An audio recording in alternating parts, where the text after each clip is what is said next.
Hello beautiful people, welcome to my channel Shamupriti clips. তো আজকের এই মিনি ব্লগটা কিন্তু ছিল আমার বরমশাইয়ের জন্মদিনের ব্লগ। তো সেটা কিন্তু ছিল ডিসেম্বরের 8 তারিখ। তো সেই ভিডিওটাই আপনাদের সাথে শেয়ার করলাম। তো বরমশাইকে কিন্তু রাত 12টার সময় আমি ছোট্ট একটা সারপ্রাইজ অ্যারেঞ্জ করেছিলাম। তো বরমশাই কিন্তু সারপ্রাইজটা পেয়ে ভীষণ খুশি হয়েছিল। তারপরে কিন্তু এখানে কেক কাটিংয়ের জন্য বসেও পড়েছে।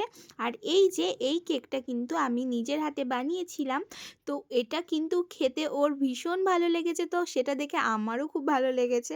তো তারপরে কিন্তু দুজন মিলে একসাথে কেক কাটিং করে নিচ্ছিলাম। তারপরে সবাই মিলে একসাথে ভালো করে মজা করে আনন্দ করে ওর জন্মদিনটা সেলিব্রেশন করলাম। আর আমার জন্মদিনটা সেলিব্রেশন করার পরের দিনই কিন্তু বরমশাইয়ের বন্ধুরাও ওর জন্মদিন সেলিব্রেশন করেছে। তো সেটার ভিডিও আপনারা দেখতে পারবেন। তো আপনারা দেখতে থাকুন আর অবশ্যই কিন্তু জানাবেন যে আপনাদের মিনি ব্লগটা কেমন লাগলো। আর এই যে বরমশাই কিন্তু বোনেদেরও কেক খাইয়ে দিচ্ছে।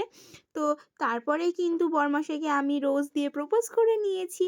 আর তারপরে কিন্তু বরমশাইকে দিয়েছিলাম ছোট্ট দুটো গিফটস। তো সেইগুলোই কিন্তু বরমশাই খুলে দেখছে। তো বরমশাইকে কিন্তু আমি একটা কফি মাগ দিয়েছিলাম আর কিন্তু ওর ফেভারিট কিছু স্টার্টার দিয়েছিলাম। তো সেটা পেয়ে কিন্তু ও ভীষণ খুশি আর ও কিন্তু খেতেও শুরু করে দিয়েছে, যেহেতু ওর ওটা পছন্দের খাবার ছিল। আর এই যে এই কেকটা কিন্তু এনেছিল বরমশাইয়ের বন্ধুরা সবাই মিলে একসাথে। তো তারপরে কিন্তু সবাই মিলে একসাথে কেক কাটিংও শুরু করে দিয়েছে। আর তারপরে কিন্তু সবাই মিলে একসাথে খুব মজা করেছে। তো তারপরে কিন্তু বরমশাই এখানে সবাইকে একে একে করে কেক খাইয়ে দিচ্ছে। আর ওই যে বরমশাই কিন্তু ক্রিম মাখিয়ে ভূত বানিয়ে দিয়েছে। তো আপনারাই দেখুন ওরা কি পরিমাণ মজা করেছে।